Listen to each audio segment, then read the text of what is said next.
project. This is Speak Up with Tank. I am your host, Stephen Rowe, a.k.a. Tank. And today we will be speaking to Jeanne Ann. And she is an attorney and also a visionary with a lot of different things. And we have already had an interview today with Michelle Walker, and that was very, very impressive. Hey, Gunnar, make sure that Lisa is on, please. I just pulled her on. Okay. Lisa, are you there? I'm here. Outstanding. Now all the kids are in the house. Great. So, Lisa, we have had quite the day today trying to get through all of our technical difficulties, which I at just least want an hour. They cut us off for an entire hour, I believe.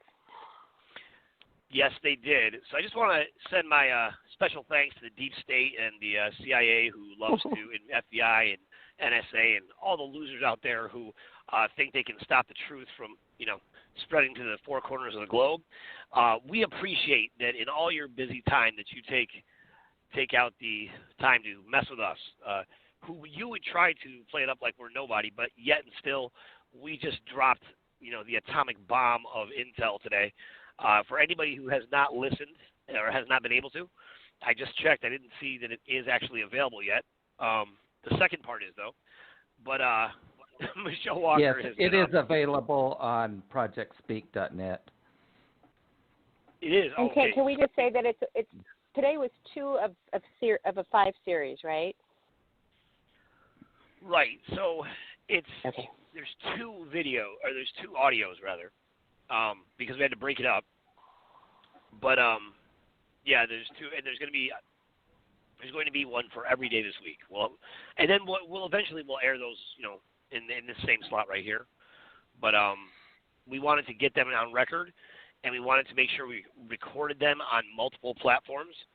So right now we have them running on about 4 different platforms, and we're just going to keep expanding that because unlike the mainstream media, we cannot be bought.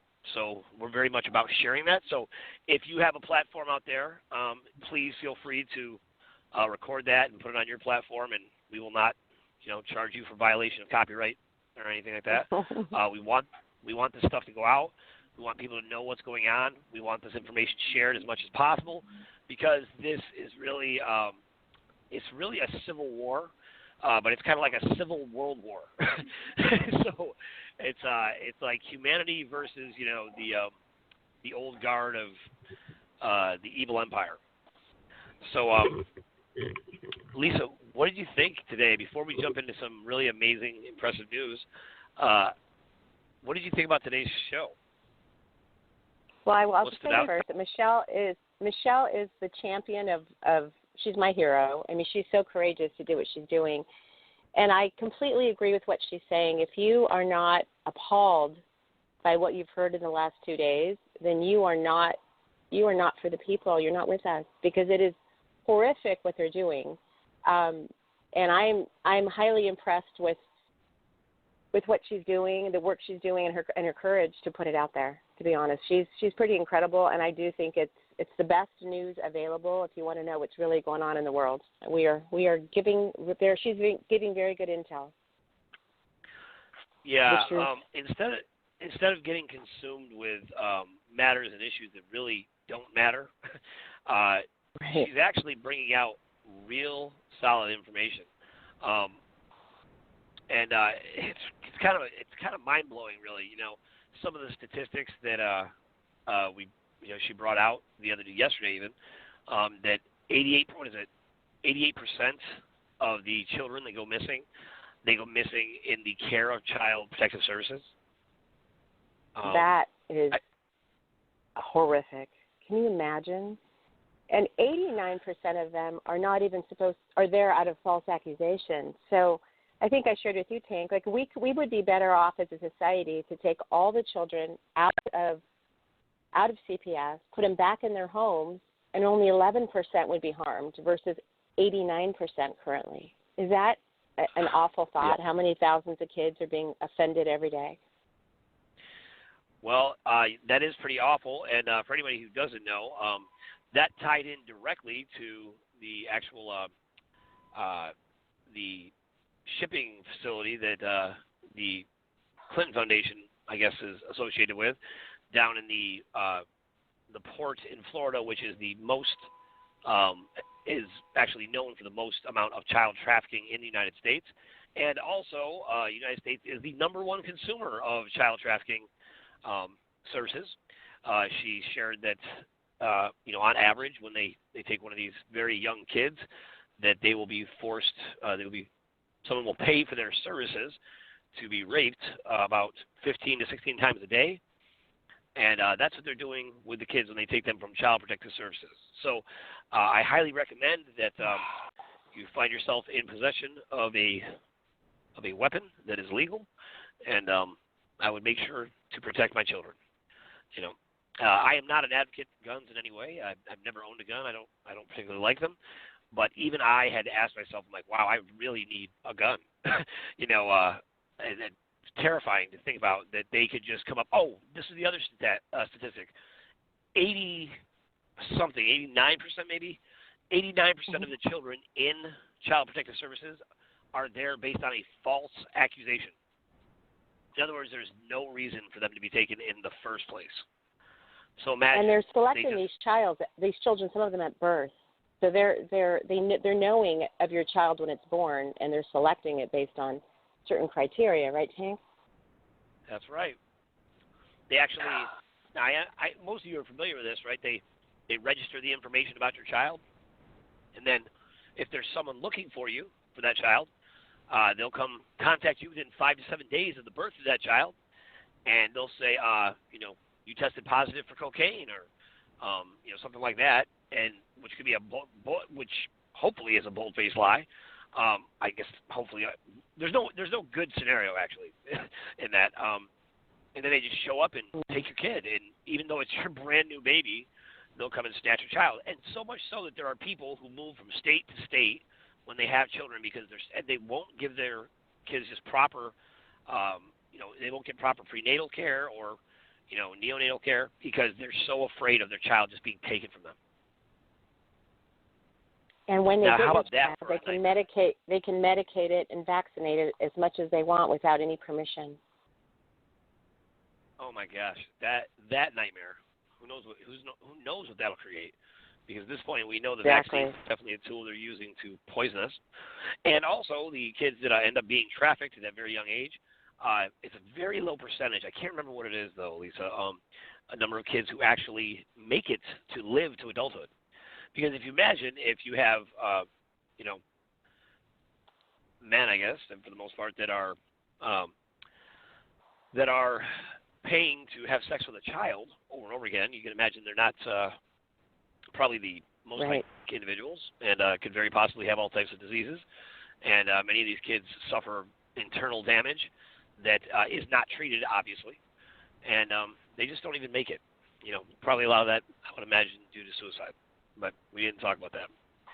And infectious diseases and, all types of things. All types of horrible injuries, internal injuries. So that's a nightmare. And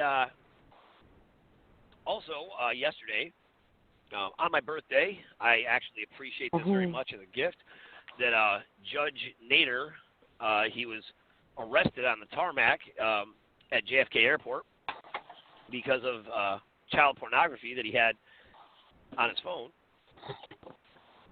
And not only that, but that is the second time he actually pled guilty to a similar charge back in 1991. And then later they made him a judge, right? That seems kind of off to me. I wonder how he would have done with the Inquisition, done on Kavanaugh at Congress, Like, it's just amazing. Yeah. So in addition to that, he is mentioned 100 times in the Mueller case, in the actual Mueller report. He was one of Mueller's primary witnesses. So Mueller, obviously, spending time with the best of the best. So there seems to be a lot of connections that are made there. At some point, when you have a lot of connections to the same type of scandalous behavior, you are kind of who you spend your time with. So I think all of these guys are very much in question, and you can listen to today's show to get a little more expansive understanding of that, because Michelle certainly broke it down. So what do you think happens to this stuff now, Lisa? Because obviously they're working very diligently to block us, right? Like right now, I can hear them getting ready to invade the line, right? Oh so, no. Right. Yeah, because they chime in, and when you have the more people you have on the line, the harder it is for them to to crash the lines effectively. So, right now they're planning their invasion. Like when he says this, stop the call, right? Or break him off the line. When they talk about this topic, cut the line. Right. Oh. So that's see right there, they just phased it down. Now I can hear them. I know what's going on. I'm used to it. I've watched them do it so many times. It was only a couple weeks ago they actually took my phone down to I had 4 bars of service, LTE, right, which was supposed to be the best service for Verizon in New York, which if you ever look at a map, Verizon covers every inch of New York, and my whole everything went down. My internet went down, my phone went down, all at the same time. It says no service suddenly. I didn't move. I was parked in that spot for a reason, and then within seconds of that, I got and I was just sitting in a car. I wasn't even doing it. The car wasn't even running, and all of a sudden, 2 cops pulled up on me, or allegedly cops, who had they were unmarked car.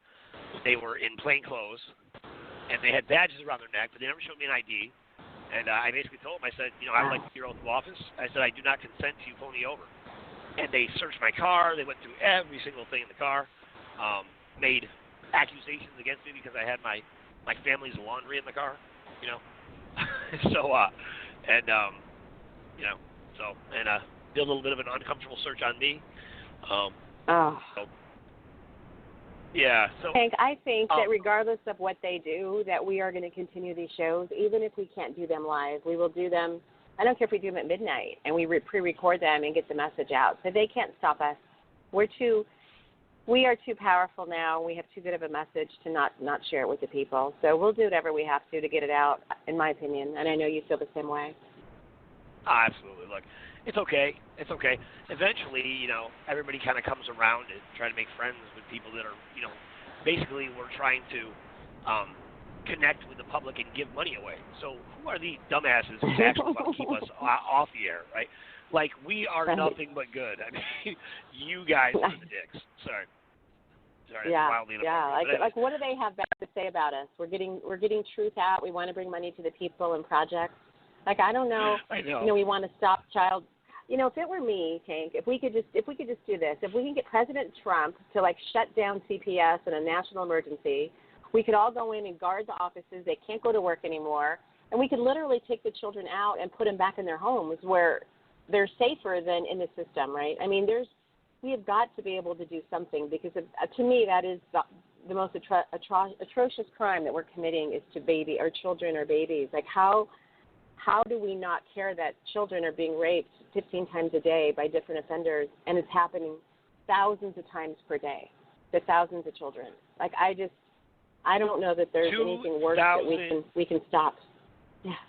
2,000 kids a day go missing. A day. And that's per year. 2,000 you add kids up a day. 750,000 kids a year. So there's kids in the system, and like Michelle alluded to today, or she stated today that, or yesterday, I believe, the kids do not have a long life because they are affected by emotionally, physically, psychologically, sexual diseases. They do not have a long lifespan once they're in that world. Even when they're taken out, they don't have a very long lifespan. So if that doesn't get to the core of your soul and break your heart, I don't really know what would. If that does it for me, and I know it does it for you. Well, I'll tell you what. I am not in the business of allowing them to break our heart. So here is their goal is to break our heart, right? That is what they're trying to do. Right. They're trying to disconnect us from the most natural desire we have to take care of our children and our offspring.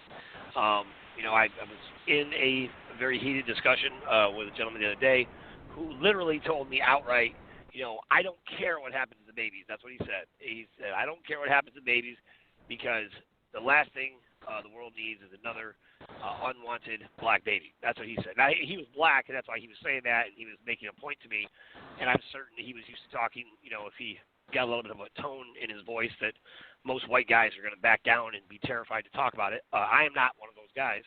And I said, you are missing the point, because there is something that is ingrained in all of us called philoprogenitiveness. And I'm going to say that word until everybody has it branded in their heart, because philoprogenitiveness is the natural love for our offspring. If you didn't naturally love your offspring, you would just leave them for dead, because they would be nothing but a burden, right? They cry, they fill the bathroom on themselves, they ruin your sleep. If you didn't love them, there'd be no reason to keep them, right? They would be nothing but a burden. So they have made it legal for people to basically, be completely self-centered, selfish, not to ever have to take care of any child. And they've actually convinced people that the money problems that are caused are more important than the actual life that is being built. And that is a tragedy. So the key and the solution is not to kill more babies. The solution is to change the mentality, to change the function, to change the availability of money, to make it possible for people to thrive. And then ask yourself, if people were able to thrive in every community, regardless of race, creed, sex, nationality, if none of those things actually mattered, because they don't, because we're all just part of the same human race, right? And this is what is proven by the mitochondrial E, right, and all the haplo-K group studies, is that everybody on the planet, regardless of your race, goes back to one woman. That is just the reality. So you can try to think we're so different, we're so, one's superior and one's not. But it's just not true. It's just not the truth. So that, to me, I have absolutely no patience for anything being cast off on race or neighborhoods. Everyone has been under attack in different ways. Everyone. And we just have to acknowledge it, call it what it is, and stop it. It's not even. And their goal is to break down the family unit, to really break that down. They're coming at every angle to break up families, financially, taking their kids away. They're doing so many things. And I like what Michelle said earlier, and I agree with this, is that we are so busy trying to survive that we don't have time to know what's going on around us. So we have less people involved in knowing what's going on, so they have less people doing anything. And so we think if somebody else is going to fix it, right? Oh, somebody will care about the babies. Well, we all have to care about this, because it's way too big. It's horrific what they're doing. It's beyond horrible. It's amazing, because the family unit, a lot of people think, they've convinced people, like, you could catch the terminology. Everybody out there, I'm going to give you a few kind of keys that you can watch for that you might not be aware of, because there is something called cultural guidance, because the deep states, cabal, Illuminati, whatever, the evil empire of mediocrity, they have basically, one thing they've known that we didn't know is that human beings are this powerful manifestation machine, right? And we are the generators of this incredible energy, and we can make anything real. We can make anything real. We can make love the most prominent force in the universe, and we can make fear the most prominent force in the universe. Now, what they've done is they've lied to us about who we are. They've lied to us about what we're capable of. And what they do is they indoctrinate us from a very, very young age, and they fill us with all of these limitations, right? They've programmed these things in. If you look at it this way, right? In the New Testament, it says that the law is written in the heart and mind, right? Now, not many people would realize this, but when the Ten Commandments, it wasn't really 10 Commandments, right? It was the law. And the law was just a heart, like a traditional, like a Valentine's Day heart. That's what it looked like originally, right? And then you have it being thrown down by Moses, being broken, right? And then what you have it replaced with is 2 tombstones, right? And the law of sin and death, right? And then that is placed right inside of the Ark of the Covenant. And if you look at the Ark of the Covenant and the way it's set up, you have Michael, the warrior angel, on one side, which would be like motor or motor function in your brain, the action. That would be Michael, and then Gabriel is the messenger, right? And that would be the sending and receiving of messages, right? So inside of the Ark of the Covenant would be the pituitary gland, which would be the master law unto the body, and that's where they put the Ten Commandments, or they replaced this principle of love with this principle of sin and death, right? That's why, now, this is deep, but, think about this. And they wandered around, right, in the wilderness of Sinai, right? Now, how do you spell Sinai? It's S-I-N-A-I, right? So what they did was they programmed the artificial intelligence system with sin, right? But there wasn't sin before that, right? But they programmed sin into the artificial intelligence. And that's what that whole, kind of story really encapsulates, right? It's 40 years to repeat this pattern of, death, burial, resurrection, ascension kind of stuff, right? And they repeated this over and over and over and over again until that became the law, right? You had to abide by the law, and if you didn't abide by the law, then you were evil, right? But the real law is love, right? Love is the law that guides all of us. That's the most powerful force in the universe, on the planet. It's possible to do anything as long as we build from a place of love. So on this show, and in almost every show, we're going to talk about things that are very heart-wrenching at times. They're very dark at times. It's not the kind of show you might necessarily want to have your younger kids listen to, because we're going to talk about some very serious things. But I want you to know that everything we say is not because we hate the cabal or we hate the order or the deep state. We do, or I do. But that's not why we're doing this. I'm doing it, and everyone involved is doing it because we love humanity, right? I love people. I love my kids. I love my brother's kids, my sister's kids. I love kids in general. As just as a feeling. I love people. I love I love all types of interesting, incredible people all over the world. And genuinely mean that. And now that's a powerful place to come from. So you can't beat us, right? Because while you're busy hating and reminding yourself why you're hating and reminding yourself of the power struggle you're in, Cabal, basically what you're doing is nothing. You're accomplishing nothing, because you'll never be able to wear us down, because you'll never be able to hate as much as we love. It's just impossible. Exactly. We love more than you hate. Yes, it's more powerful. And we're growing every day, Tank. We're bringing on new people every day that are awakening to the new message, or not the new message. The message has always been there, but we're sharing it as it's new, because a lot of people are just unaware. And we may have, new listeners today that really don't know who we are, where we come from, or what we're doing. So, but we are growing every day, I believe. And love is the strongest thing we can do, and sharing. And sharing is caring. And it sounds like such a corny thing, but if we don't share this message with people, I will say this, that we often don't share the message because we feel like people don't want to hear it, or they're uncomfortable. And I just think that we don't have that luxury anymore of being uncomfortable with this message. We have to share it. How else are we going to fix it? I agree. Absolutely. Sharing is caring is very corny. It is. And I also agree with the other things you said as well.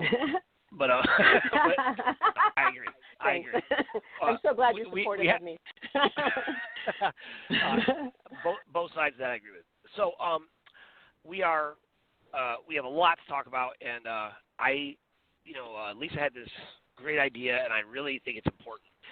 Our goal was to have an impact. We want to make sure that we're actually connecting with everybody who's here, however big or however small that is. I am not concerned. What I care about is that every single person that we have an actual impact and we have a real connection with. So Lisa's going to set the tone for us right now and kind of balance everyone's energy. You ready to do that? Yes. Okay. Yeah, I'll do that. So I'm just going to start with I'm going to kind of what we're going to do, and then I'll actually do it. Is we're going to do a little, I guess, meditation or declaration. I like to call it a declaration. We are going to declare our disconnection from the dark, the evil, the cabal, whatever you associate that with. We're going to run through a little bit of thing to just really disconnect them and to kind of step you through it. And then after that, we're going to go to a place to invite in abundance and love and all the things that we are worthy of receiving. And I want you to start, as we do this, start thinking about what is the most happiest moment of your life. Like, what is that feeling? And the reason I say that is when we hold a frequency, good or bad, when we hold that for at least 17 seconds or longer, we can actually shift the energy of ourselves. And we can teach this to our children, to everybody around us. And when we shift that energy, we are all energetically connected, whether we like it or not. So if we all raise our vibration, then we disconnect more from the cabal. And if we stay low in fear and a lower vibration, then we are not at our best. And I'm just going to guide you through that little space. So you can close your eyes. You can whatever works. Go ahead, Tank. Yeah. So one thing I just want to add to this, because I talked to one of my many powerful energy worker friends, Faye, today, and she reminded me of something. So please, if you have the ability to do this in this moment, I really want you to do this because it's amazing the difference it makes and how much it'll center you. Please just take your hand and put it right on your heart. Heart. Oh, I love that she does that because that is very powerful. And it makes you very conscious and connected to everything you're thinking in this moment. And that way we know, like everything right here, it comes from the heart. Yep. So and we can draw negativity. No, I love that. I actually do one of the healing modalities I've used in the past actually requires you to put your hand on your heart. And because your heart holds a lot of emotion and every cell in your body holds emotion, and so you can draw things in and out through your heart. So it is very powerful. So I like that. So thank you, Faye, for that. Okay, so I just want you to imagine that we are literally just disconnecting. Even if you take your imaginary scissors, your fingers, and just literally cut the cord with anything of darkness, anything that is not of God, of source, of light, anything that's dark or evil, anything that's attached itself to you or your family, or anything that does not belong in your space, that's just not good, not of light. I just want you to imagine that it is leaving you now. It is actually leaving from you, and we're sending it away. We are cutting the cords, and it no longer has any power over us. We take our power back. We don't allow anything to have any power over us that is not of good, that is of darkness. We just release it, and we are releasing that right now.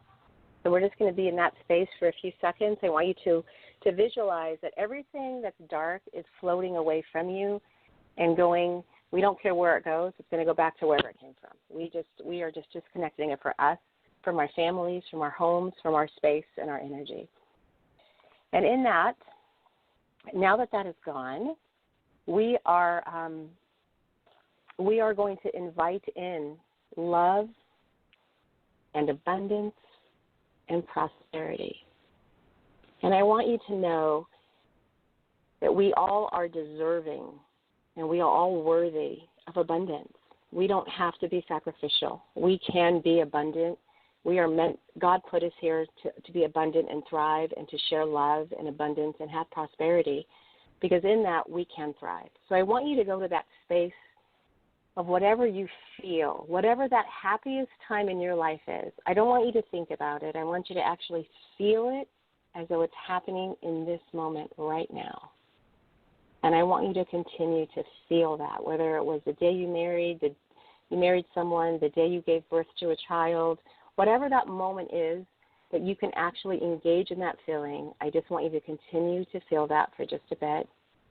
I'm going to just talk while you continue to feel that, because we don't want to have any quiet time out just because we're on the radio. But I want you to continue to just feel that, and I want you to imagine that it's coming towards you, that all of your dreams, your wishes, the abundance, the prosperity is literally coming to you, and you can feel it. You can feel what it's like when all of this evil is gone and we can truly live in a happy humanity, and we can do for one another, love one another.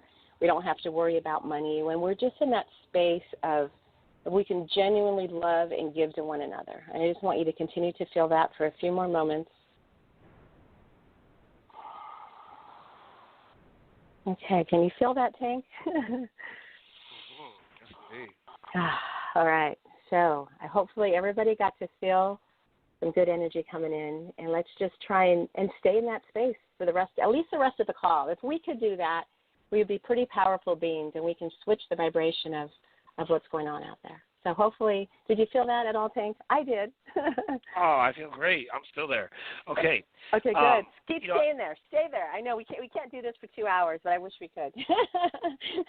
I will say, I do make it a regular practice ever since Faye said this, that anytime I feel, negativity kind of closing in on me, I always put my hand on my heart just to remind myself who I am. I think it's very, very important. Now, I will tell you this: you have no idea how appropriate that really was, because Kim told me that today, of all times, the deep state of China. Now, here's some news you're not going to get out in the mainstream. The deep state in China has unleashed a military force on Pakistan, and their goal, obviously, is to cause world war. And part of what has been going on yesterday and today has been a purge of demons that were actually released by the dragon families. So what about that? So we are in perfect time. I think we should do this on every show, because as they keep attacking, we're gonna do better than them. We're gonna release all that and invite in that love, prosperity, and abundance, and we are stronger. That energy is much more powerful than theirs. So now, here's what's insane about that, though, right? Now, these are real demons that they released right now. Now, these are kind of people describe them in different ways, right? But you're talking about a negative energy that is all-consuming, and it's actually able to disrupt and block and see what Kim is working on, right? To really help liberate all of us without any use of a computer. So that's a pretty scary concept, right? So that's part of what's been happening. So these demons have been being purged so that we can all move forward as a race right now, right? We can be liberated. So now I asked her, anybody who talked to me over the past few days, right, I was really feeling this dark energy, but Kim had not told me that was going on. And I was like, man, we'd have these great calls and incredible stuff, and I just it was everything in me to kind of push back this dark energy, right? And she said, and I asked her about that. She was saying that it's based on the illusion of darkness, right? Based on the illusion that we're losing, based on this sense of hopelessness, and all of that is fake because we are winning, and we are really growing in massive numbers. We are awakening on a whole new level. So the illusion, though, and I felt it very strongly, and unlike a lot of people, I get a chance to talk to a lot of people every day, both broadcasting and then just in regular conversation. So I don't really have the luxury to get too consumed with it, right? Because you can really get into a dark, dark place. So it's very important. It can knock to be able you out. To stay you can withdraw and really just go inside and stay in that for a long time if you're not aware, and you have to be on the radio. So you have to deal with us, right? You have to talk to us every day. That's a good thing. I get to do that. I am very, very And that's great. Now, but me and a few others were really exhausted for 3 days, right? Really just for, inexplicably, right? So whenever that happens, I know there's something going on. There's some kind of big shift. But it kind of makes me think we were probably doing battle with demons, right? And so we were tired. It just makes sense, right? So, it's exhausting. Really and honestly, energetically, we are attacked when we are sleeping because our guard is down, so to speak. And so I always tell people if there's anything you can do, just put a protection around yourself, like a white light or anything, just to guard yourself before you go to sleep at night, because that's when they try to come in, because that's when our guard is down. And they come in at all times, don't get me wrong, but it's known for that as well. So just you can always put a protection around yourself, and it definitely helps. I love it. That's great. So I'm just checking to see if Jeanne made it on. And, Jeanne, I don't see your number, and I just wanted to make sure. but we have a bunch of people who want to talk, and I don't know how to distinguish now because who wants to talk and who just is here to listen. Because, Blog Talk has been steadily doing a great job not broadcasting. Crack team out there. But hey, I appreciate Blog Talk because they allow us to let people call in. So nothing wrong with that. So Jeanne, if you are on the call and I don't know and you're using a different number, please text me because I don't know what you're using.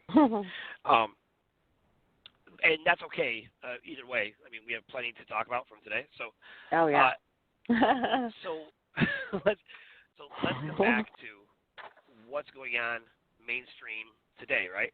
So I got some intel today from one of my vets, and they told me that Bill Clinton had rolled over. Now this is intel. I have not verified this. I try to deal in facts, but I was told that Bill Clinton has rolled over on the cabal in some way. That would make sense. This is a man who is notorious for raping women, and they did find 6 bodies of girls that are 13 or so years old that originally were killed down in Arkansas. And an amazing coincidence is that they found them buried on the Clinton property up here in Rye, New York, or around Rye in Westchester. And the Clintons have no idea how that could happen, right? But it's tough to say because both Bill and Hillary are fans of abusing young women, right? And Bill, obviously, there's a book out right now. It is very graphic and very violent of how Bill Clinton brutalized at least one woman. Her name escapes me, so please excuse me, miss, if you happen to hear this. It's in no way meant to be disrespectful. I just have a lot of stuff processing. Yeah. So Bill Clinton, my point is, notoriously squirrely, obviously a coward. Any man who takes it upon himself to impose himself on a woman in such a horribly violent way, especially, all ways are bad, but clearly a coward.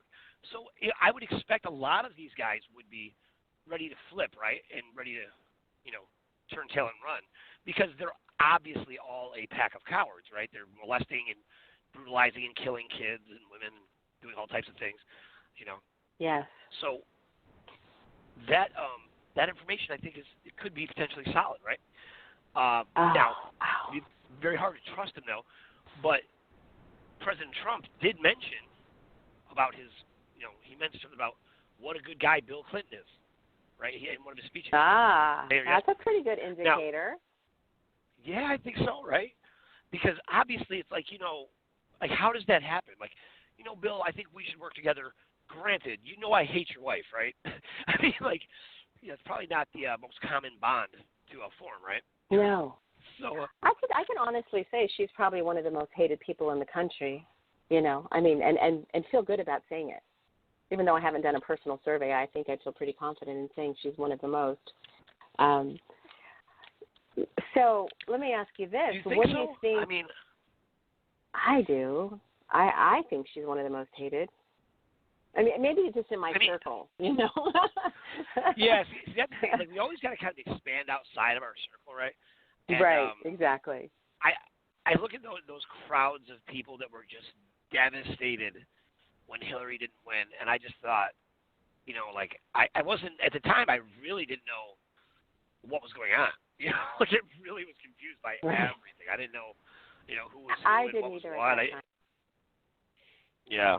I didn't know when in 2016 how grave it really was. Like, I had no idea what all the things she had. I mean, I'd heard things, but nothing like I think you and I are much more aware today than ever of what the Clintons have been involved in. Let me ask you this: do you think Bill Clinton? I don't know even I don't even word this, is as guilty as Hillary? I mean, do you think their crimes are equal, or do we even know? Wow, how do you compare these crimes? Right. Yes, I mean, they're both absolute. I mean, they're both deeply ingrained. I forget, Bill Clinton is the, like the bastard offspring, or like the, the outcast offspring of one of the Rockefellers, maybe, I believe. And Hillary is definitely a Rothschild. So they're both just different versions of the same inbred family, of right. mediocrity that thinks they're very elite, right? Now, I have to say this because it's very important, right? There's no such thing. Well, no, let's see.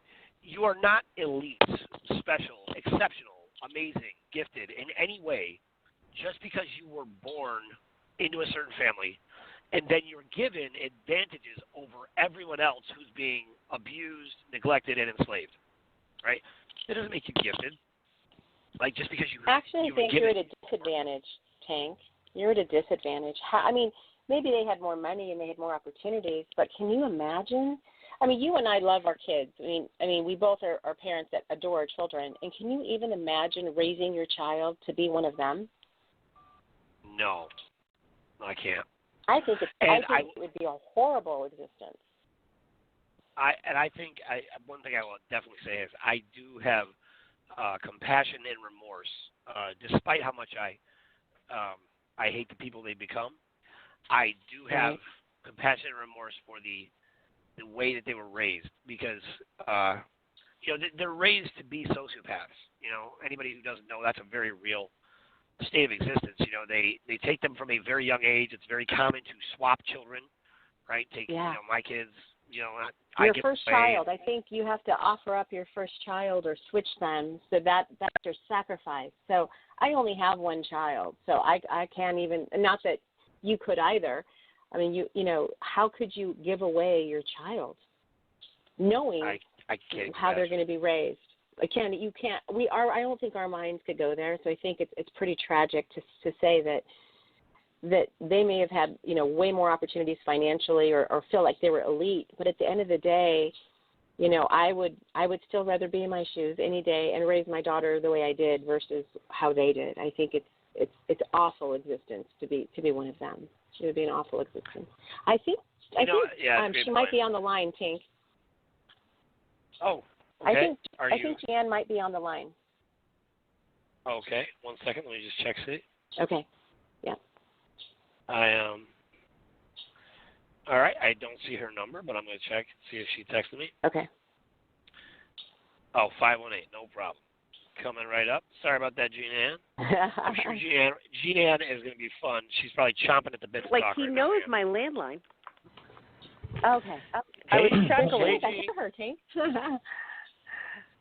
Are you there, Tank? Stefan? Tank, this Stefan? is Gunner. Yes. Sorry. Yes, Gunner. Sorry to jump in really fast. I just wanted to say that, while Jeanne Ann was doing that, leading us through that meditation, right at the end of it, the power went out in my house. I completely lost everything, but it only went out for a few seconds. And so I was able to log back in. Gunner, I've been known to break computers. What's that? I've broken a few computers in my day. Well, not intentionally, but I have. And so it was all good. It was all good, Gunner, I promise. It was all good energy coming your way. Well, I think you all overloaded my circuits. Love it. That means we got some good things happening. I like that a lot. So speak up and tank. Sometimes you might have a power outage. Boom. Yeah, in your house. exactly. Right. So we just reset you, Jeanne Ann. Gunner. You just need to be reset. That's it. You're good. Good. Man. Fresh out. Yes, Stefan. Yes, Stefan. I'm here. Can you hear me? Yes, I hear you. I immediately feel like I have to be more professional. Jeanne Ann comes from a very, very powerful and incredible historical family. Jeanne Ann, I don't know what you will let me talk to you about. Well, why don't you let me? Yeah, I'll just take the lead then. How do you like that? Okay, great. Thank you. That's perfect. You go. I have to tell you, Lisa, thank you so much for that. That was so wonderful. The other night, I was confused because I was having nightmares. I never have them, and I have been exhausted. I was in court today, and I thought this is so draining. And I have to, because I'm working so hard to project love, because I believe love is the answer to everything. Everybody knows that I believe that's the answer to everything. But thank you so much, because I was yawning here, and now I am fully alert and fully awake. And I must tell you, too, that since listening to Michelle yesterday, and I was listening on my drive home from Manhattan, I had lost my appetite. I kept playing yesterday. Yep. And Lisa, I've been playing these numbers over and over again, and I was thinking about all the children I prevented by being nabbed by CPS. But that was in my former life. But Stephan, thank you so much for giving me the opportunity to talk about how we are blessed. We're blessed every day without funding, but with the funding, all of the wonderful things we can do to help families. And think about it. The destruction of the family can come now and mend in the next generation or two. And all most people need, really, quite frankly, is a hand up. And as I drive around my city, there are empty lots, homes that have burned down, no supermarkets, no dry cleaners, no after-school enrichment programs for children. And we have a land bank here where the city was thrilled to give you the property to build on or do something with, whether it's gardens or townhomes or tiny houses. And that's all I see. I see an empty lot, and then my mind blinks, Stephan, and I see townhouses. I see tiny homes. I see architects have been hired, engineers, city planners, restorations, art historians, people who are employed, and people who have an opportunity to maybe own a restaurant, maybe have a catering business, maybe a child believing that they can be an astronaut or an engineer. It's not just about maybe being a basketball player or a hip-hop singer or a boxer, although those are wonderful jobs if you can get them, but they're so few and far between. But children, Stephan, so many children, not yours and not Lisa's and not my nephews and not my nieces, but so many children have no self-worth because, quite frankly, their parents don't know how to be parents. So in all of the projects that we're doing, we have to think about how we're going to help these parents become parents so they're better parents, and we're raising a generation of loving human beings who believe they have. I love that. I love that you saying that. I agree with you. Parenting it feels like it's good parenting has fallen by the wayside, and worse, because I've done a lot of healing work with people, and I will tell you one of the common threads I see is unworthiness, and if when you find people feel truly unworthy of love, of anything that's good. And I totally agree with that, right. Is that we need to feel worthy. And that's why I think I mentioned it in my meditation, is that we are worthy and we are deserving of an amazing life. And we don't have to live sacrificially to be happy. We can be abundant and still be prosperous and happy, right? I tell you something, Lisa. I always say, and Stephan knows this, I'm one of 8 children. And our mother woke us up every morning. She was fully dressed, dresses, her skirts and blouses. She had on her earrings and perfume, and she would kiss us awake. Aww. And whenever we say, Mommy, I love you, she always said, I love you better. And in our house, because there's so many children, she had to, have some sense of calm. She didn't yell for dinner. She rang a little bell. We sat at the dinner table for an hour and a half. We didn't have TV on in our house. We talked. My dad said, what'd you learn today that you didn't know yesterday? He wanted us to read, go on the debate team, be able to converse. And everybody in our family does that with their children. And now the grandchildren. My grandchildren do that. I have 2, but the little one doesn't talk yet. He's starting to. Yeah. But that's children beautiful. have, I think children, and I know Stephan with his children. He's so interested in what they have to say, and what their thoughts are, and what their opinions are. And children have thoughts and opinions based on the facts that you present them about life. And I do get it. I love that. What's that? Kids have a miraculous ability to remind you of what's important. Absolutely. And before I left the house tonight, I was with my daughter, and I have my daughter fully committed to understanding that she is magic, and that she is not dark magic or white magic. I know. Just the whole idea of magical manifestation, the whole concept that she is a magical human being, that she's unlimited. And I get this in part from Dr. Bruce Lipton, who talks about how about 5% of your day you're really consciously engaged, right? And you're making decisions. And about 95% of your day, your subconscious mind or unconscious mind is whatever is programmed there is playing over and over and over again. And so the most programmable years, or the most important influential years you could have, is when your children are from 0 to 7 years old. And in that time is where they learn what love is. And that time that's where they learn and come to understand both their limits and their unlimited potential. And their ability to reason in that time. Yeah. Yes. And their ability to reason. Right. But even with reasoning, like a lot of these concepts that we have growing up, I mean, they're broken models from the cabal to teach us limits and fear and indoctrinate us with all types of things. And you could really do the opposite, where you teach your child just to value what's essential and loving and valuable in life, and they will naturally do this. And I've watched my daughter, and she really really is she's really just a great kid, and all my kids, my sons are like this too, actually. But my daughter in particular, in her school, I watch her, and I watch these other bratty little monster kids, right? And just how nasty they can be, and how mean-spirited they can be, and how my daughter, she found the one friend who's just like her, and they are so sweet and kind to each other. And I watched them at a birthday party on Monday, and it was the other girl's birthday, and they're so loving. Like, where kids can get very, another kid has presents, and they can get jealous. And this little girl, she made sure, like, when she went to blow out the candles, she brought my daughter over with her, and they blew out the candles together. That's and so then sweet. She was about to, the other girl was Ava. She was about to open her gifts. And Charlotte goes, she's like, Ava, aren't you so excited? She was just excited for her, right? And I just thought, it's just so sweet to see that kind of behavior, because, I've seen other kids, like, where they're literally throwing temper tantrums because they're not getting any gifts at some other kid's party. Wow. Wow. Well, it's normal. Well, it's very common.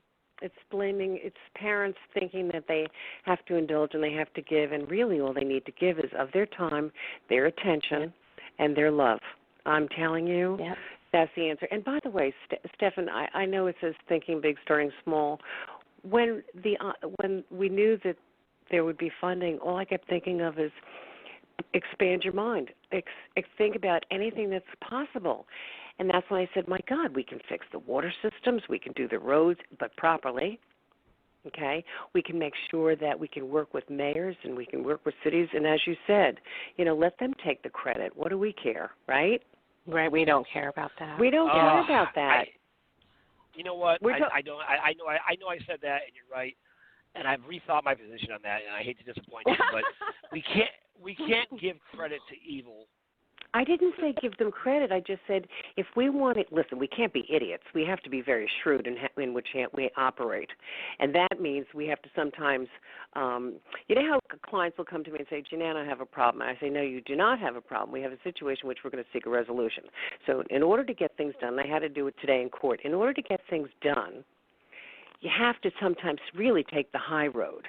And that means working with people that you can work with to get accomplished what you need to get accomplished.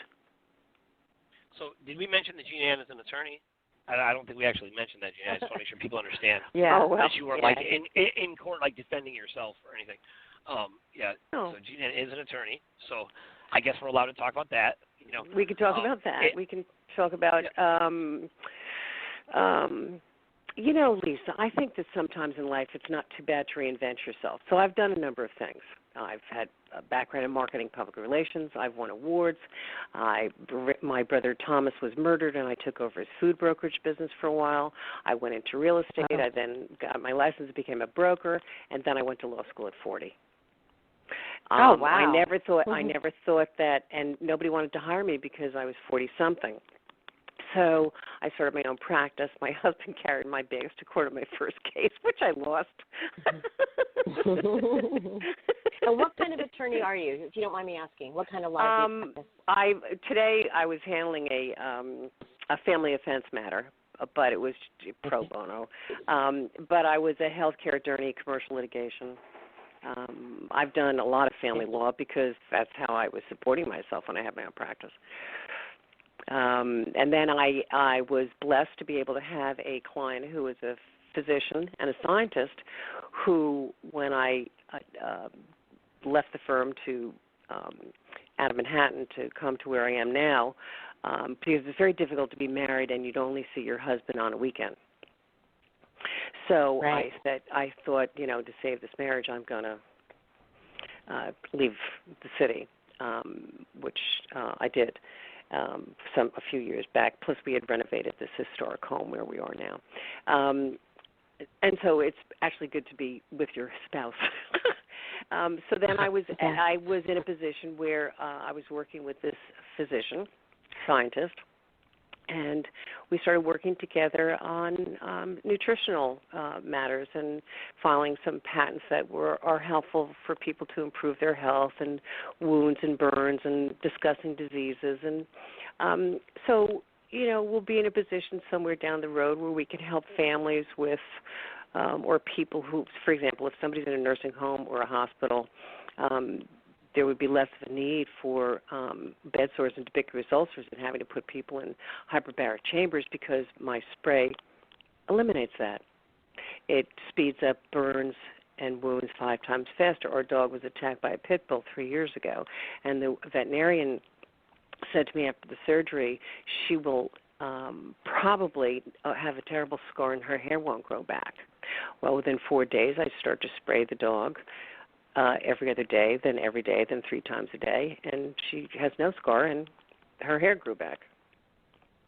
Wow, I like that. Everything, you see, Stefan's always talked about, and we know that God has given all of us on earth so many things, herbs and natural compounds from which to create medications. And food is medicine, by the way, as we well know, so beyond food. So even the veterinarian said to me, Jeanne Ann, for heaven's sake, she said, if you finally are in a position to get to market, she said, the vets would love this, because even if the pet licks it, it's not going to hurt them. They can swallow it. It's not going to, there's no poison in it. It's all grass, generally regarded as safe compounds. So it's a natural product, it sounds like. Yes, everything is. Yeah. Everything Good. is. And I've used this product, by the way. I had the privilege to spend a weekend with Jeanne Ann and her family, and they are wonderful hostesses, and they took very good care of me and literally healed my wounds while I was there. Wow. It definitely works. I want to go to Jeanne's house for a weekend. Everybody does. When I visit my sister, my nephew always comes over because I cook. Oh, and I find it so therapeutic. Time just goes by, and you're mulling things over.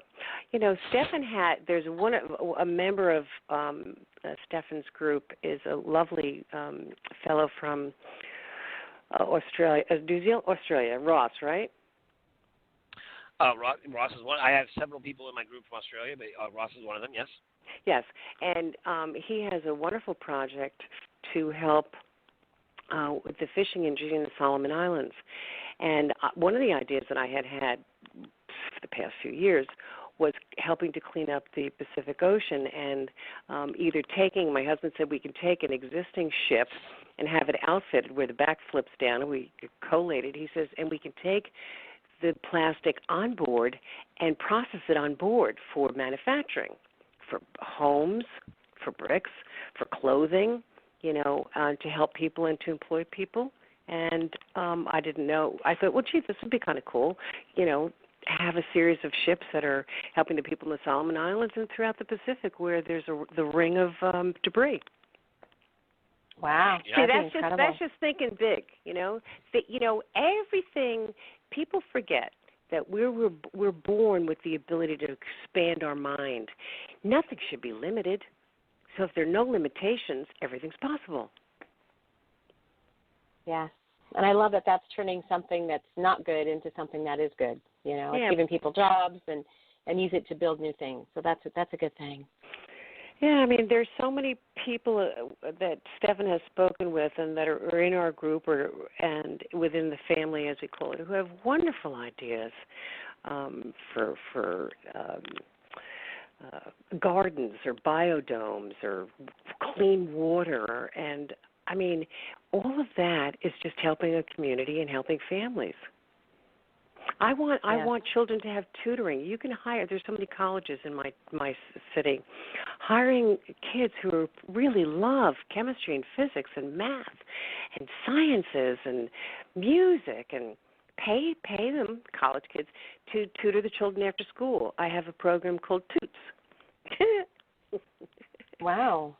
For music and for soundproofing the rooms. But if maybe somebody wants to play the cello, I don't know. Maybe somebody wants to play the saxophone. I don't know. But give them a chance. Play the guitar. Hire people that could do that. Or somebody's struggling in school. Do tutoring. Have the moms come by.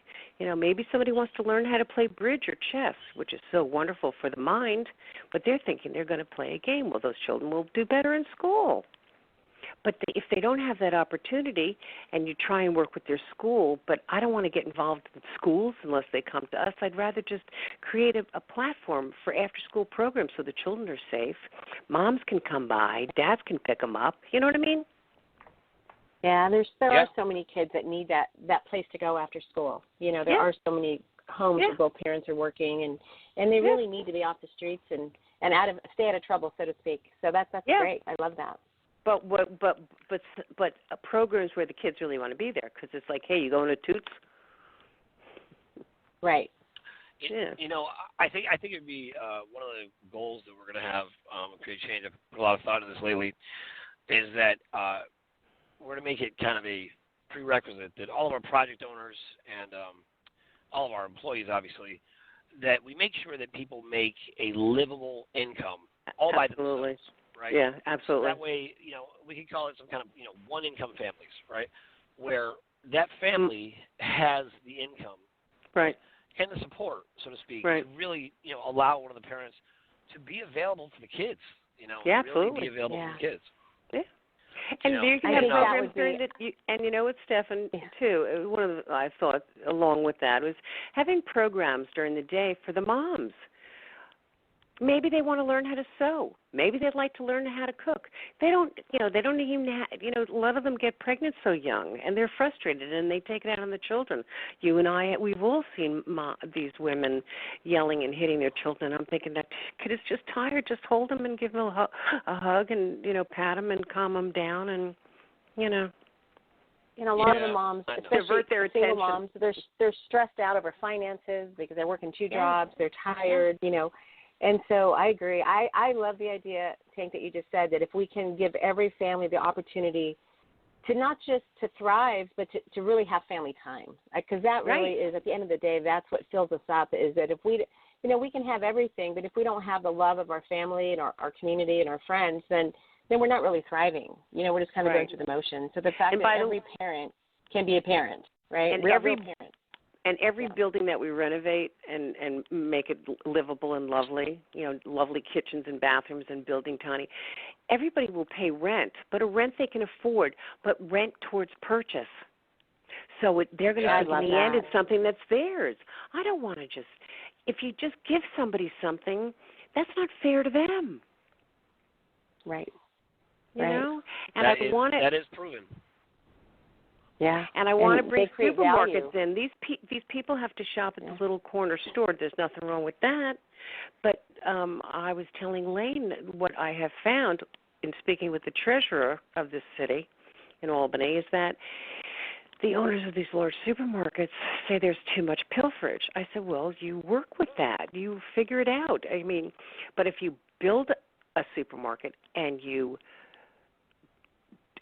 own it and you charge very little rent, they can afford to sell the food for less.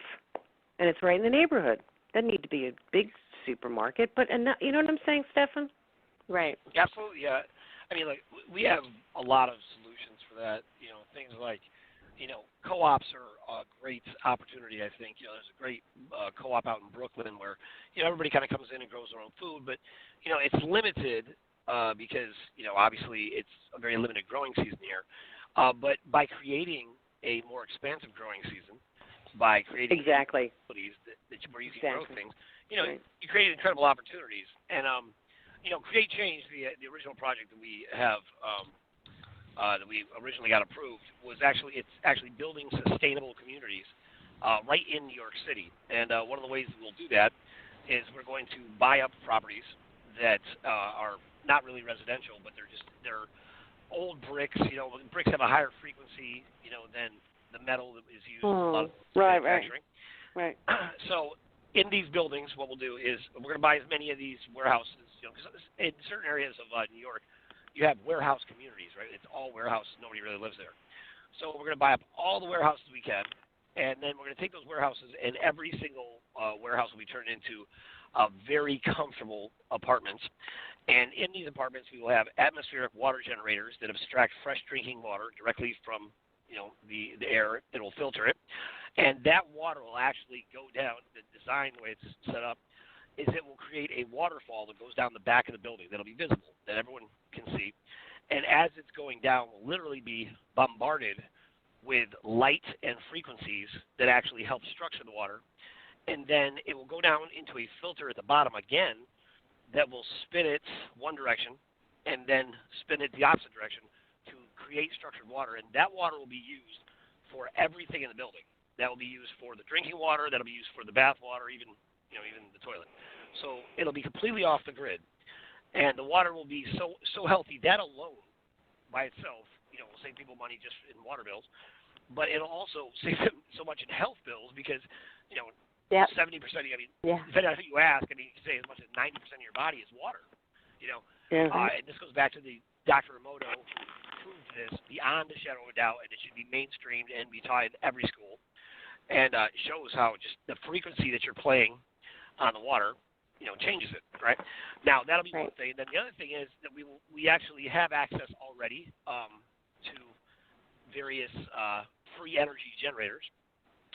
And we will take these buildings and we will run them on completely free, clean energy. So there'll be no power bill for the residents of the building. And inside no the building, smart meters. What's Con Ed going to say about that in the city of New York or Big Bill? I don't have any contracts with Con Ed at all. So, you know, I could care less. I mean, think about it. It was a warehouse. It wasn't really making charging a whole lot of, you know, electric before. And I'm not really, you know, we're not trying to fit into the current system. We're trying to change the system that exists. I know that. You know, at some, yeah, no, I know. But as one of our attorneys, I want to make sure I say to you, you know, so you know what I'm saying. And on top of that, we owe absolutely nothing. We owe nothing to these massive corporations that have done nothing but poison us with bad technology and hidden technology that can change the world. We owe them nothing, and we don't need to apologize to them because we came up with a better way. Also, in the same building, can you have biodomes on the? Can you have gardens on the roof? Thank you for the setup. Yes. What we'll also do is in the same building, we'll have biodomes. We're not going to have biodomes. We'll probably use actual because in New York City they wouldn't really fit because you need a whole acre of land. But what we can do is there is a couple other companies making similar products using the back ends of tractor trailers to basically create indoor gardens that you can use year round. So we'll have organic fruits and vegetables all year round for the residents in the building. Right? Is that cool or what? Facilities. That is so great. I have a question to both of you. Do you in New York? Do they have smart meters on the properties? No. Currently, through the electric company. I don't know. What's a smart meter? I mean, so there are meters in the basement of every building. There are meters on houses. So in California, I don't live there anymore, but in California, they installed smart meters, which they kind of like a smart TV. They record everything you're saying, and they emit really negative frequency and cause cancer. So I love the fact that Tank that you said that you're going to have your own energy because I don't know. They're not. I don't know. Like I said, I don't know if they're in New York, but I know in California that people were having a problem even opting out of them. So they're basically designed to destroy our frequency and record everything we're doing and, just monitor what we're doing. So I love the fact that you're doing that because that would be a big fix to that issue right there. Yeah. Yeah, the safe level of I don't even know what it's called, but the electromagnetic frequency created by our cell phones. It's like 0.00002, and the 5G runs at like 0.5. That's not an exact number, and the smart meters as well. So you got to think when you're surrounding yourself with frequencies, microwaves that are literally bombarding your health in 1,000 different ways. It's basically designed to cause us to be sick constantly. And ultimately, it makes it much easier to defeat your enemy when you make sure that they're very, very sick beforehand, right? Yeah. So that's basically part of the war, right? This is a war that's a cyber war, a frequency war. And they control this by, what they're sending out constantly through the airwaves and the mainstream media. And that's a very real thing that we do have to deal with and address, Jeanne Ann, I'm sure you notice a difference. I'm from upstate New York, up near Seneca Lake, and you've obviously moved up there now. I mean, it's got to be such a marked difference in just how you feel. I do. It's very interesting. I just spent from last Wednesday to yesterday morning in the city, and it's changed since I moved. But I just see people are so unhappy. It's just even the dog's not happy. It's very difficult for me, Stefan, and I'm there every few weeks. It's very difficult because the energy is so different. I can't wait for the energy to change in the city of New York. And is that what you mean? The energy, I feel it. Yes, I feel it. I told you I woke up with nightmares. I woke up drenched in perspiration. I'm like, what the heck's going on? Now, my sister's apartment is an oasis of calm and love. So when you leave her blessed home, you feel it. So I usually let the dog kind of decide where she wants to walk, and it's very funny, like where she wants to walk, it kind of changes, and it's usually very quiet where Meriwether wants to walk. And we did take her. We took her to Central Park, but she seems happy in certain areas in the neighborhood. But she's the kid. The dog isn't wild about concrete. Yeah. Well, I can attest to that. But she feels the energy. But I don't know. I was thinking now maybe, Stefan, you have an answer for this. I've noticed that dogs in Manhattan are very submissive. They don't attack Meriwether. Her hair doesn't go up. But up here, and everybody's on leashes, although I can walk her off leash because she's very good. Other dogs will, like, out of the blue, just attack my dog. And in Manhattan, they're all kissing each other and their tails are wagging. Well, New York's vibrating at like a 440 everywhere, right? So a 440 frequency is proven to actually dampen creativity. It's proven to make people, and also I'm sure dogs more docile and more subservient, right? That's what I thought. So the city is designed to limit what you think is real, what your options are. Even though an amazing city like New York, where you have all these incredible artists and things like that, the creative age in New York City has really ended. You have to revive it. But that time is really gone, to be honest. Everyone more or less is trying to fit in, because you can't just come to New York and be an artist anymore, right? It's not like in the days of Jackson Pollock, right, where you could have a studio and an apartment for a couple $100 a month and you're surviving. It just isn't designed to allow that kind of expression anymore. So everything is designed to make people feel like the only place you can go is New York, right? All you can do is stay here, right? That's kind of the the set. Even when people find themselves in a situation where they're suddenly homeless, right? In the city, there's shelters and things, but how do you get out of the city? It's going to cost you $100 just to leave the city on any means of transport. There's no way to get out. So if you're in the city and you're homeless, like, you're stuck. And speaking of homeless, Stefan, there has been a dramatic change with the current administration. The streets are dirtier. I'm seeing more people in need, and I keep saying to my sister, this is so horrible. This is so sad. I don't know if it's a matter of somebody lost their job. It's de Blasio. He came in with this very humble, the people's mayor kind of thing, right? Oh, and baloney. Bloomberg left, but Bloomberg was really a great mayor. And I mean, I don't know what diabolical schemes he was part of, but for the most part, he really was a great mayor. And de Blasio has come in, and he is completely part of the anti-human socialist agenda, and he's trying to work his way up the ranks. That's why he is, that's why he's thrown his name in the hat to run for president, which is so laughable. I mean, he's done nothing except run a great city into the ground in record time. I mean, it's really bad. I mean, he's only been in office for 4 years. I think it's all about just getting PAC money and having that money sit there for when he decides to run next. So, because if the funds aren't used, they're still there, Stefan, and you can use them for another run of elected office. But again, too, you guys always say the people that are running, they're like 21 who throw their hats in the ring, or 20. That if they're attacked or somebody says something about them, they'll say, "Oh, you're just saying that because I'm running for office."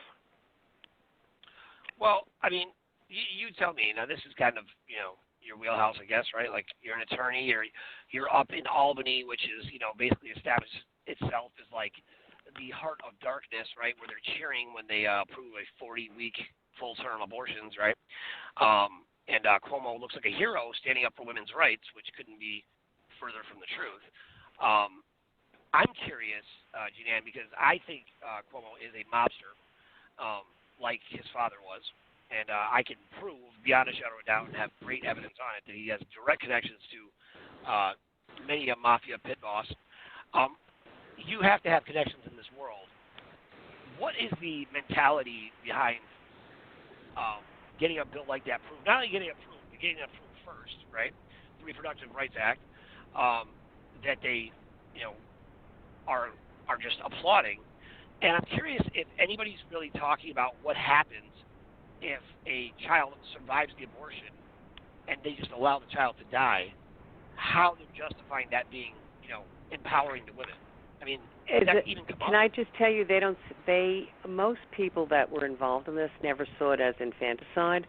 They saw it as a codification of Roe versus Wade. And I have explained, I said, that's really not the case. I said, as a matter of fact, do you know in this health care bill, they removed what would be criminal charges against a man who, if he beat up a woman and she lost a baby, he would be charged with manslaughter.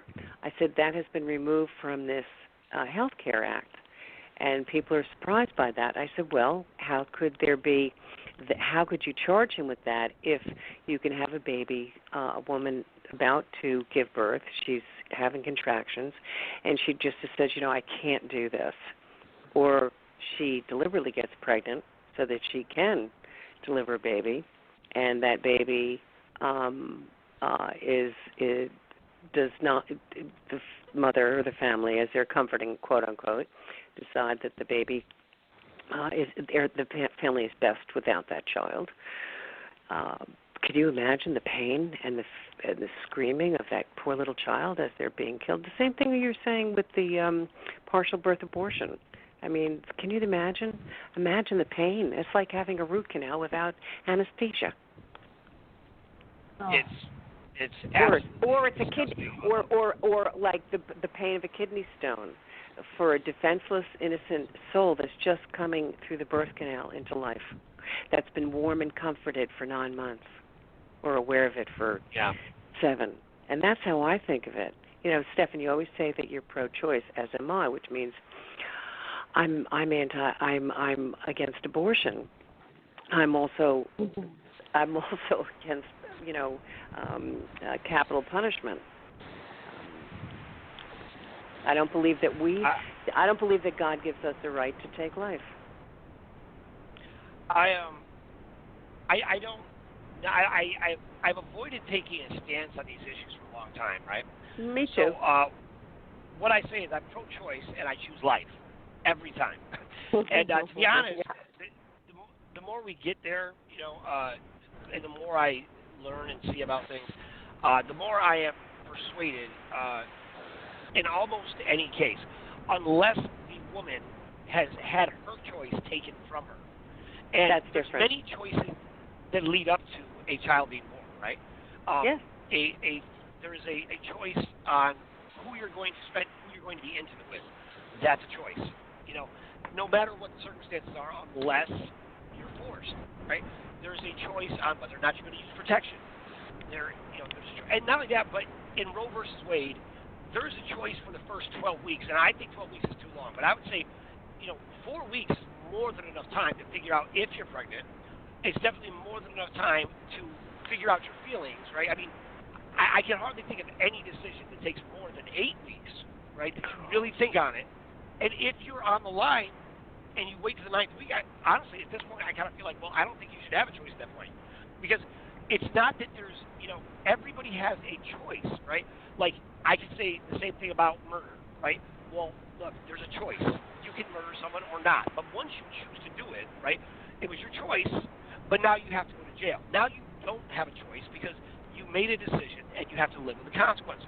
Right. Now, in like manner, to just kind of, because back in 1974, and you probably have some recollection. I mean, I know you were young.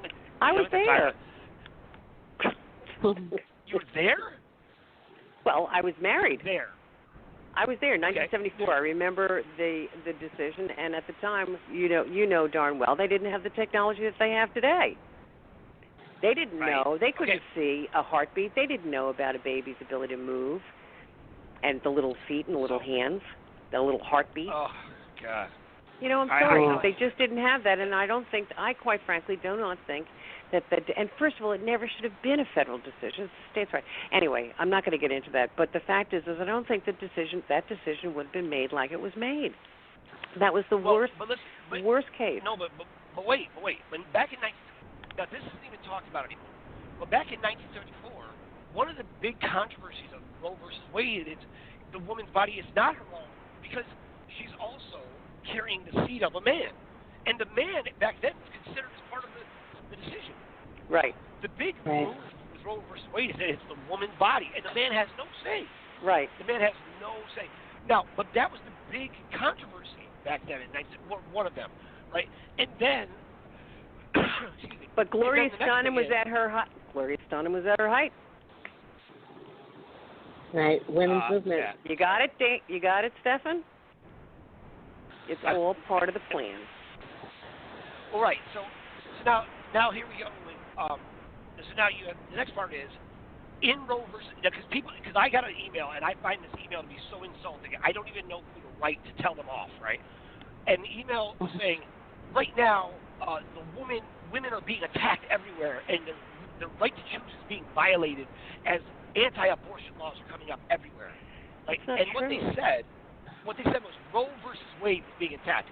That's not true.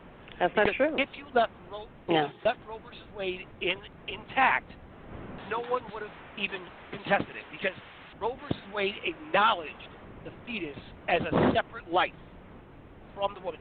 So our Supreme Court has already acknowledged the fetus as a separate life. And on top of that, so the woman's life and the baby's life have got to be considered separate. So that's what the law says. So everything they're doing, all these other approvals, are absolutely against the Supreme Court. They're against the Constitution. Now, to go 40, even if I were to let it slide, which I can't because it's just abominable, but even if you let abortion go to 40 weeks, that doesn't negate the fact that the Republicans have brought before Congress 50 damn times. 50 times they brought it up, the Born Alive bill, which acknowledges that once a baby survives an abortion, that you have to give that baby life-saving treatment. They won't even acknowledge life when it is life. When there's no contest. When you take the baby out and survive this horrific treatment, it's alive. You won't even acknowledge that life? Savages. Wow. It is disgusting. And that's what the law in New York State said, by the way. Right. Matter of fact, the law in New York State says not only can you, is the doctor allowed to let that baby die, he's not allowed. He's not allowed help to him live. Right. How is that even a law? And then what this doctor partial could birth actually abortion, do that? Yeah, well, most people, as my nephew said, well, didn't they take the Hippocratic Oath? Well, yes, they did. But I don't know how you can watch a lifeless baby there and not help them. Like, I don't understand how human nature not to want to save that baby and nurture that baby to health. I don't understand that. I think that human. Some people just maybe, I don't know what the percentage of the population is soulless, but some people seem to be inured with the ability to have, I don't know, any kind of empathy or compassion. I mean, I just, you go down the street or you see somebody in a car and they're so anxious to go 5 seconds faster that they've got to honk and zip and nap and give you the finger. And I'm like, why? Why is that so important? Why are you so angry? What happened to you this morning that you've seen no joy in your life? Now, you see, that's just so sad. Like you were saying yesterday, Stefan, if you take away somebody's ability to have an opportunity to have a life, then they don't have a life. They're going to work. They're working 5 jobs. They're coming home. The kids are screaming. The wife is like she's exhausted. She's cooking. She's cleaning. They're zoned out. They're exhausted. They can't even afford a vacation. Maybe they can go on a picnic. That's not a life. As you and Lisa are just saying, we want to make sure that people have an income, and I don't mean $15 or $20 or $25 an hour. You got to figure, what does somebody need to live on, right? To thrive, and all not those, just to survive, and everything, yeah. and you're taxed to death. Like a friend of mine who lives in Texas, she said, "What do you pay for 93 octane?" And I have to have that on our cars because they're like souped up like race cars. I said, well, they are. She paid $2.64 in Texas, and I paid $3.94 yesterday a gallon. I think in California that's it's almost $6. $6. That's a lot of tax, kids. Mhm. Yeah. Something's wrong in the great states of some of these states.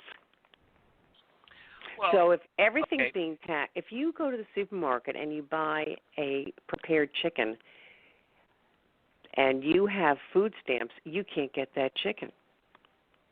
It can't go on your food stamps or whatever it's called, your SNAP. Right. It's taxed, and it's controlling. Yeah. It's controlling the population.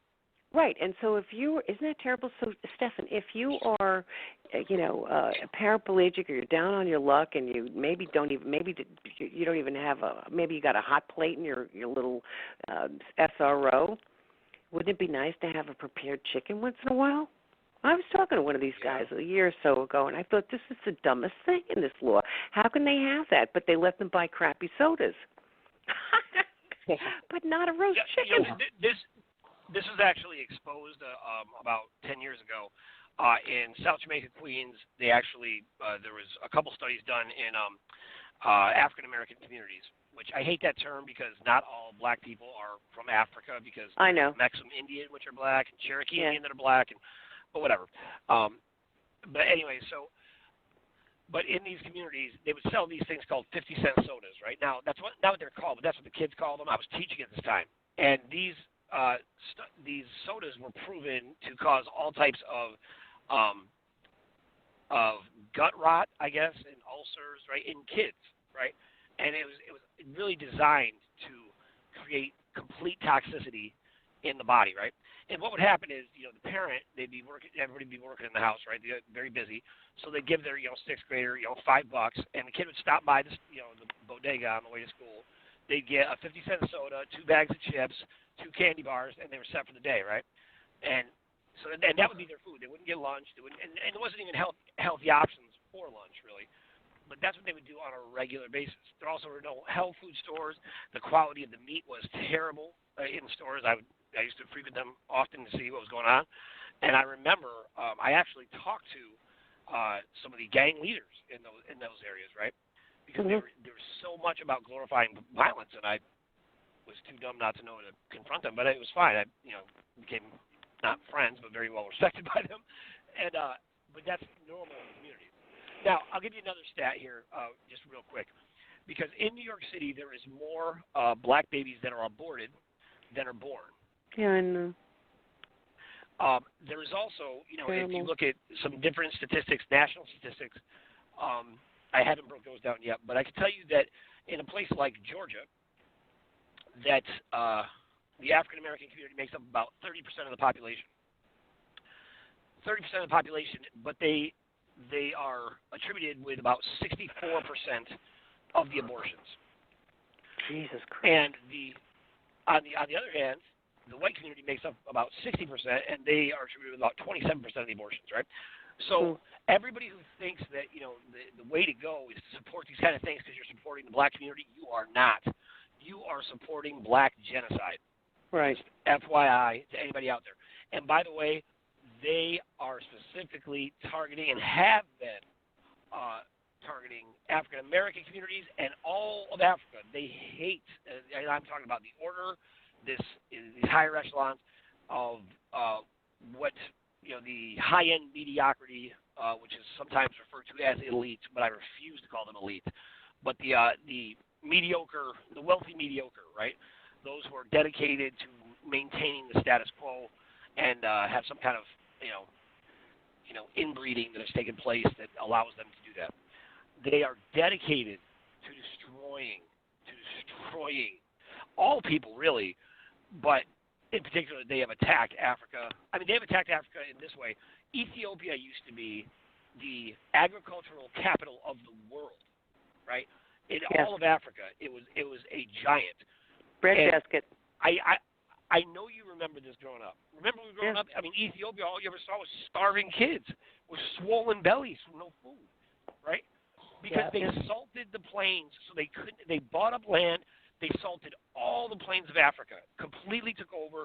They went in with just with the IMF and other groups, and they salted the plains to destroy the people, right? In the same place, they infected the polio vaccines, with HIV. Right? And it's proven. This is a fact. It's a historical record. It is not a guessing game. How do we still let these people control anything? That's not a mistake. When you infect, 2 million vaccines with AIDS, right? It's not a mistake. It's done intentionally. And it used to be like something like 3 out of 5 people in Africa had AIDS. I mean, that was like a real stat, 15 years ago. Like, it was that bad. And then the cure for AIDS has been, we have several cures. I mean, in my group alone, we have cures for AIDS. Cures. But nobody knows about it. Right. Nobody knows about it. Nobody talks about it, right? Because they don't want to cure us, right? As a matter of fact, they see us as the disease. So because we're the disease, they're trying to get rid of us. Or if somebody comes up with a cure, they kill them. Yes. Or they suicide them. Yep. I should say. Suicide. Right? They suicided. I thought it was Arkansas. Yeah, if you were, hey, for the record, I will never be suicided. If someone said I committed suicide, they killed me. Just right. We know. Me too. And I'm on record too. I agree with that. Me too. 100%. Never. Not in a million years will I give them that satisfaction. But you see, we walk with love in our hearts, and we have God guiding us, so we're protected. We have St. Michael the Archangel protecting us. What are you worried about? What are you concerned about? God's got this, guys. You know that, right? I don't have God outside of me. I don't have God outside of me, so I'm not looking for God to come down on a cloud and do magic. No, I don't mean like that. I mean natural. Exactly. So what I'm talking about is not worry. So please don't misunderstand. I'm not worried at all. Yeah, I know. As a matter of fact, what I'm doing is I'm making sure they know that we're coming and growing and getting bigger every day. Every day. I just wish they would join us because we're just so full of love and kindness, and they need that in their lives. So, and wouldn't the world just be such a great place with all these kids? What, dear? I love my. Oh, sorry. Go ahead, Lisa. Yes, Lisa, you were saying? I said, wouldn't the world just be a better place if they joined us and we all agreed to make the world a great place? Everybody would thrive. Yeah, Yeah, well, I'm not talking about singing Kumbaya. I'm talking about really getting the world back on. Yeah, just let's get this going. I mean, how many elderly people? Right. People who can't afford their mortgages. People elderly who they're relegated to Meals on Wheels because they can't afford to buy food. They need new roofs. They got patched roofs. I mean, there's a lot of trouble in the cities. Yeah, it's not all. There gets to be a point. There just gets to be a point. I know this for a fact, firsthand, on the highest level in the world, that Kim has made repeated offers, deals, situations. I have been involved with many deals this year alone, and they have never once honored a single deal. And you know why? Because they see us as slaves. So screw them. As far as I'm concerned, they don't have the right to sit at my table. We don't need to pander to them.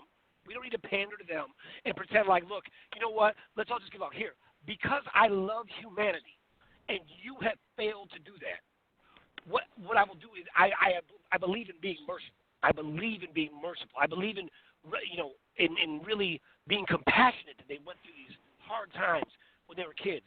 And you know what? And in that, I am a full believer that they deserve a second chance. It's just not in this life. Yeah. They have gone beyond the ability to be human or to be treated as such. But don't they know that we know that we're sovereign? Well, no. They don't care that we say that we're sovereign. Well, then they've just got to screw loose. There you go. Now, I mean, really. But I don't think they're not, Stefan, they've got stinking thinking. They're not thinking straight. And I feel sorry for them, that's all. But they're preventing us. And see what they're doing right now? They're just trying to trick us into another contract. And what they want to do is create a horrible, even worse than it is now, a horrible situation so bad that we have no choice but to look to them. And that's what the whole GCR is about and everything else. I know, but that's not going to happen. It's not going to happen. I know. Yeah, but so it's not going to happen. It's not going to happen because we're doing something. It's not going to be avoided because we're just sitting back going, it's all good. Absolutely not. No, it takes a fighting spirit. We're all talking to people every day. We're sharing the Speak Project radio shows every day. We're out there talking to people every day. What, dear? Mm-hmm. Yeah. So that's kind of where I am with it. Yeah, so, I love that, and I appreciate that. And by the way, I agree. Look, I don't want you to change. Be exactly who you are, loving and kind and wonderful. And you know what? I love it because you're a strong, powerful woman as a woman. And I love how you are. Be that way. Be that way. And I love being feminine and getting dressed and always wearing perfume and lipstick and just, not looking raggy because my mother never was because we were raised to be ladies. And I just think it's, my neighbors always say, "Where are you going?" "I'm walking the dog." I love that. You're all dressed up. That. No, I'm not. I shouldn't say that, but it is true. I mean, every day. Where are you going? I'm like, I'm not going anywhere. Just walking the dog. I'm going to the market. I'm going to have tea with a friend. I'm just not wearing flip-flops. Oh, God. Anyway, this is fun. And Lisa, it's so lovely to meet you. Thank you. You as well. You are. I love that you are. Love the feminine, the real feminine. I know I don't like the feminine movement, but I think the real feminine is what we're trying to bring back, right? And you know what? The real feminine is very strong and powerful because it keeps the family, and the community, and supporting your husband. Listen, every single day, I don't care, And my poor husband's had so many concussions he's a competitive athlete, cyclist. But every day I said to him, "Did I tell you today that I love you?" He says, "I think you started to, but I interrupted you." Every single day. And that's awesome. That's so important to hear that. You tell your children, you have to tell your spouse. Right. Yeah. Agreed. Agreed. That's great. No matter how crappy of a mood they're in, Or if they're in a crappy mood, I just say I'm so having such a wonderful day. When you can join me, let me know. I know. I was trying to start a movement like that. I was always amazed. When you're really in love with someone, how a woman can take all that anger when a man gets built up about something and just completely diffuse it, just by telling them that they love them. I always admire that skill that women have. I do that. I do that. I'm sure you do. You're always level-headed and well-spoken, and your whole family. Your sister too. Your whole family is very dynamic. At least the ones that I've met. But I won't expose that on the air. But really, amazingly fun, incredible stories. If you ever, I'm not going to say any names or anything, but when you talk to them, I swear, the entire weekend I was like, I couldn't believe all the incredible connections and experiences. Firsthand, amazing things that their family has done, like a legendary New York family. But I'm gonna say that's incredible. Well, when we're all together and we're enjoying our tea and crumpets, and of course Maria would love that because she lived in England when her father was the ambassador. So just to have tea was just the cat's meow, proper English tea. It'll be really fun to get together to share stories, and just love on each other and support each other as we move forward, doing God's work. Yeah, you are going to do that, and for anybody who doesn't know, the whole goal and the mission, we are definitely moving in that direction. We're working very closely with the Manna World Holding Trust to bring in funding for projects around the world, and actually, when someone asks me specifically what I do, my job is to make sure that money gets to the people, and that those people understand that we are going to operate and work in a system that is separate from the current corporate structure, to make sure that people don't get this money and then pour it into some company that they end up getting that money taken from them. We're going to build from the ground up. So we're going to build really incredible communities, definitely upstate, Jeanne Ann, where you are, because obviously upstate, if you ever watch any movie, like they almost always have something going on in upstate New York, because it's this incredible, vibrant source of, energy, and, the whole state is built on, like, quartz stone is everywhere, so you have this incredible dynamic energy, and then just trees everywhere. And slate, life. Granite and slate and garnet and... It's beautiful. As a matter of fact, in my countertop, Stefan, the granite that I select is because there's lots of garnet flecks in it, and it's local. Yeah. What does that do? Well, it just makes it very pretty. I thought you were telling me it has some kind of healing. It probably has some kind of healing quality. That's why it may very well. It's warm, and it's a very warm kitchen, which my husband built himself with his two little hands. Because these old houses, you just can't. It's hard to go. You can't just go to Lowe's, we knocked down walls. Anyway, we won an award from the Historic Preservation for the restoration of the house, the exterior of the house. So we did it all by hand. We restored the windows. Kenny built storms. The house was falling apart. We own a couple of heat guns, Steph. Like anything that was wood was all stripped down. I'm no princess. I really know how to do this stuff. Well, look, you are a princess, but you do know how to do that stuff. I'll give you that. No, I know how to restore furniture, things like that. You're a badass princess, but and I've never heard that term before. What, a badass? Oh, no, badass princess. Oh, a badass princess. Yeah, no, I never heard that. Yeah, I've never heard that one. That's a good one. I'll have to tell my sister that. So I have to tell you, it's very funny. My nephew has a good friend who has a very sweet pit bull. And he posted on Instagram the other day, he was drinking his iced coffee, Starbucks iced coffee, and he gave it over to the dog to take a sip, and then he took it, and then Ben take it back and sipped, and he says, sharing is caring. And I thought of that, Stefan, when at the beginning of your show tonight you were saying to me about sharing is caring, and I said, I've got to tell him about Ben's dog. Yeah.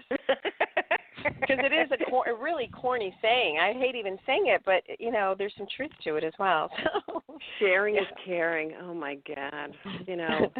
But you know what? I have to tell you, if you're not, but if you're not laughing and you're not loving, it's just, you know, go deep. You know, if you're sad, and I do get about that negative energy, you got to go really deep and pull yourself up, because you're no good to yourself or anybody else if you're sad.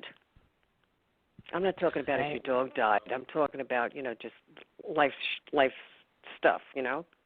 Just go deep. Meditate. You have to pray. Meditate. Yeah. Like as you said, Steph. Meditate. I every night I thank the Lord for my wonderful day, except the night that I had those nightmares. I was just collapsed. But I do, and and every night I just ask for protection and white light surrounding me. I'll sleep through the night and I don't snore, you know? It's all good. It's all good. Well, I love it. I appreciate it. I'm certainly privileged to have both of you in our network, and know that I feel better about the world knowing that people like you are going to be working to build a better place. So now, I'd like to say one thing, Stefan. I am sure there are people on the phone who would like to ask you questions, so I think my time is up. And I love you both, and there are probably others who would like to talk to you, or Lisa. Okay, do you have someone specific that you have in mind, Jeanne Ann? Because I feel like you're letting me know that someone would like to ask a question. No, I just know that every show, I know that Maria had a question, but she can't call in from where she is. Maybe she could text her question to one of us if she's listening. Maria, you know you can text me anything you want. I will bring it up on the show. Anybody who wants to ask me a question of any kind, you can hit me up on Telegraph. I did a new email for that. I did a new email for this specific reason. Mm-hmm. You did? Create. Yes, create change now at Gmail. And it's spelled the way you spell it, with a K. Oh, wow, Lisa. Create change now at Gmail. At Gmail. Okay, so and the team has the password, so we can all check it with questions or anything. And I think we should start advertising it, you know, at the beginning of the show. If anybody has questions, if they don't want to call on and be on the radio, that maybe they can at least email a question. Our warrior babe says that she's just asked Maria. So, Maria, you're being called upon. Because I feel that she's all the way in Argentina, you know, and she can't call in. Yeah, I don't know what time it is in Argentina. Yeah, well, she's an hour ahead of an hour ahead of us, Lisa. But it's that's not bad. I don't think she has a she's got WhatsApp, but she doesn't have a telephone kind of thing where I don't think on her computer she can make calls. I don't know how it works. I just know that, you know, it probably costs an arm and a leg to call from Argentina to New York. Right. And so we could put out that email address and start at least, you know, I check it every day. So if people send in questions, and the team has the password, so we can all check it and put the questions out there and answer them. So that would be an option if people can't call in or don't want to call in. Oh, Maria says she can't hear. Oh. So I'll give her the email. When she listens to the replay, she can send us questions or whatever. And so for the next time. But I just didn't know if there were other people on the call, Stefan, because I don't know if you guys know this, but I couldn't click. My arrow wouldn't go. I had on my computer. I mean, called you from my landline, but I couldn't click on the show to listen to you on the computer. It wouldn't go. You know how, like, the first time you spoke to Michelle, we were frozen out? I had that tonight. So, you know, that's why I figured a lot of people were on the line. Yeah, there's about 25 people right now on the line that are waiting but we're not. But the thing is that I know a lot of them called in because they couldn't get in, you know, through the computer. And, we use Blog Talk so that people could call in, because I do want to open that up. So I do apologize if anybody actually does have a real question. Leanne does. It's hard it looks for me, like though. Leanne Can we bring Leanne on? She has Maria's question. Maria has a question through Leanne. Take Leanne. Yes, so if you can put Leanne on, then we can get Maria's question. Great. You got it. 1 second. Let me just. Okay. Okay, I see Leanne. All right, there she is. 1 second, Leanne. Bam. What's up, Leanne? Leanne? Hello? Oh, no. Wait. I think I just pulled the wrong person in. Sorry. 1 second. I just had her. Do you have her area code? It's 314? Yes, 314. Okay. Yep. Sorry, there's more people on the line than I realized. There's Leanne. Are you there? Hey, team. Can you guys hear me? Hey, no. Yeah. Yep. You good? Go ahead. Hey, okay. This is Maria's question. I'm going to pop it up and read it, what she said. You guys ready? Yep. Okay. Question is, when am I truly going to be free and feel big? And she put big in caps. So when will she truly be free? Right now. That is her question. Right now. Right now she's free. And you should feel big. You should feel very big. There is absolutely nothing that is hindering you from being that way and feeling that way right now as we speak. Now, if you're relying on anything outside of yourself to feel that way, I will tell you, do not. Do not do that. Because we are in a time of human liberation, and I promise you, nobody can give that to you. That is something you have to take. So it's something you have to own and you have to be responsible for as well. So I will tell you that. Now, as far as actual funding goes, so that you can actually go out and have the impact that you might want to, that you will probably need some kind of funds for, I can't speak to that and say give you a time, because right now I can tell you that there were troops deployed in Pakistan by the deep state of China, and that there's other spiritual things that are taking place that are, we are at war, and it takes everybody to be stout and courageous and to be complete. And what I would say is this: if you want to change the world today, do not wait for anyone to give you anything. Stand up for your own liberation. Feel big right now. Every single day, we have taken down the biggest secret societies in the world. We have stood up to a giant. We have taken them down with 5 smooth stones, and they cannot stand in the face of who we are and what we are. The only thing stopping us is our own lack of awareness of how powerful we are. And if we just go and integrate all of these hard moments, all this time of suffering, all this time of lack, and we just take ownership of the complete person that we are, that you are not limited by anything. You're not limited by these bodies. You're not limited by your circumstances. In fact, the only thing that limits you is your unwillingness to really step forward in your completeness. The only thing is possibly our lack of awareness of how powerful we are. And if we could just get over that, if we can just get over that feeling that we don't have what we need, we'll realize that, in fact, we do have exactly what we need.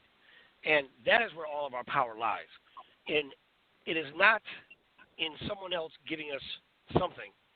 Although, believe me, we're all connected. And I'm not trying to negate that. We are going to take this money and put it to good use as responsible guardians of the planet. We fully intend to do that. But the reality is, we should already feel big, because we have taken down a giant in the very last moments when no one thought we could, when no place in the universe was it even possible or realistic to think we could overcome impossible odds. We have done it. And with that, I want you all to know you are courageous, you are amazing, and you are unlimited. Please, go be amazing right now. Don't wait another day. Ladies, thank you so much for coming on with me today. I appreciate you for the win. And certainly I can hear more. With that in mind, everybody, have a great night. Thanks, Stephen. Good night. Thank you, Tank, for being our fearless leader. Thank you. No retreat, no surrender, everybody. Have a great night. Good night.